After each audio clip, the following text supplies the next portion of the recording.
बहुत दिलचस्प है कि नए राज्य के गठन के साथ ही एमजेपी अस्तित्व में नहीं रहा और जब नवगठित गुजरात में पहली बार चुनाव हुए तो कांग्रेस का ही बोलबाला रहा।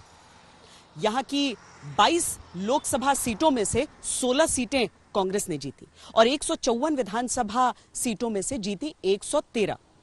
उस समय यहां पर दूसरे नंबर की पार्टी सी राजगोपालाचारी की स्वतंत्रता पार्टी हुआ करती थी।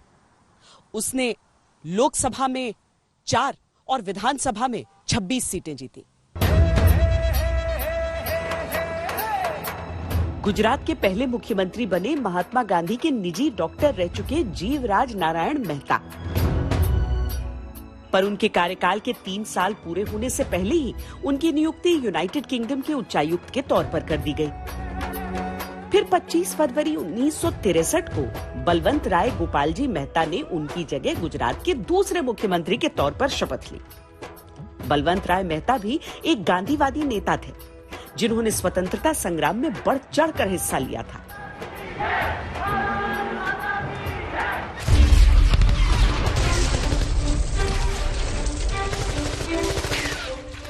(1965) के भारत पाकिस्तान युद्ध के दौरान 19 सितंबर को मुख्यमंत्री बलवंत राय मेहता अपनी पत्नी और स्टाफ के कुछ सदस्यों के साथ हेलीकॉप्टर से कच्छ जा रहे थे।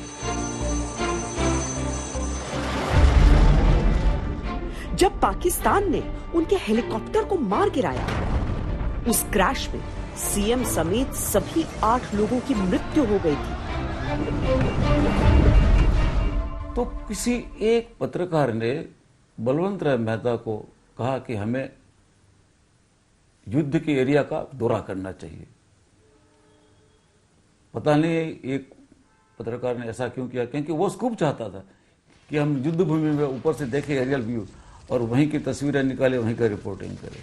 तो बलवंत राय मेहता की अपनी जिंदगी की बहुत बड़ी गलती थी कि उन्होंने एक प्राइवेट प्लेन को बुलवाया और प्राइवेट प्लेन को बुलवा के वो उनकी पत्नी सरोज बहन पायलट और अंत में वो पत्रकार भी बैठा दिया गया।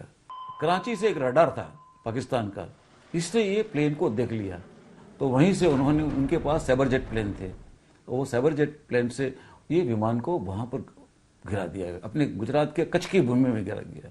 इसकी वजह से गुजरात में कोई राजनीतिक अस्थिरता नहीं हुई, क्योंकि उस समय गुजरात में तत्कालीन जो राजनीतिक लोग थे वो सब काफ़ी दिग्गज तरह के नेता थे। कांग्रेस एक मजबूत पार्टी के तौर पे थी और उस समय हितेंद्र देसाई मुख्यमंत्री बने, जो कि मोरारजी देसाई के काफ़ी करीबी माने जाते थे। गुजरात में 1960 के दशक का दूसरा हिस्सा केंद्र की राजनीति के लिहाज से भी उतार चढ़ाव भरा था। केंद्र में इंदिरा गांधी और मोरारजी देसाई के बीच का टकराव गुजरात को भी मथ रहा था। 1964 में पंडित जवाहरलाल नेहरू के निधन के बाद मोरारजी देसाई प्रधानमंत्री बनने के मुकाबले में थे, पर लाल बहादुर शास्त्री कुर्सी पर बैठे। 1966 में शास्त्री जी के निधन के बाद मोरारजी एक बार फिर इस रेस में आगे थे, पर अब तक इंदिरा गांधी का नाम भी चर्चा में था। इंदिरा जी को के लिए रास्ता बन जाए ये कांग्रेसियों का सोचना था, इसलिए मोरारजी देसाई और मोरारजी देसाई के नेहरू जी से बहुत अच्छे संबंध नहीं थे।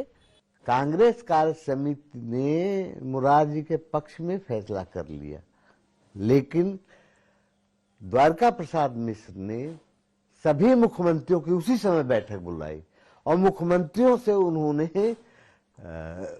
इंदिरा जी के पक्ष में फैसला करवाया। और फिर जब के कामराज जी से बातचीत हुई तो के कामराज अंततः इंदिरा जी के पक्ष में आए और फिर ये फैसला हुआ कि कांग्रेस संसदीय दल जिसके पक्ष में जाएगा प्रधानमंत्री वो बनेगा। तो प्रधानमंत्री बनते बनते मोरारजी रह गए, क्योंकि कांग्रेस संसदीय दल ने बहुमत से इंदिरा जी के पक्ष में फैसला किया। अनुभव और काबिलियत के लिहाज से मोरारजी देसाई का रुतबा बड़ा था, पर इंदिरा गांधी प्रधानमंत्री बनी और मोरारजी देसाई डिप्टी पीएम और वित्त मंत्री। यहीं से इन दोनों के बीच कटु संघर्ष की शुरुआत हो गई। देश की नेता इंदिरा गांधी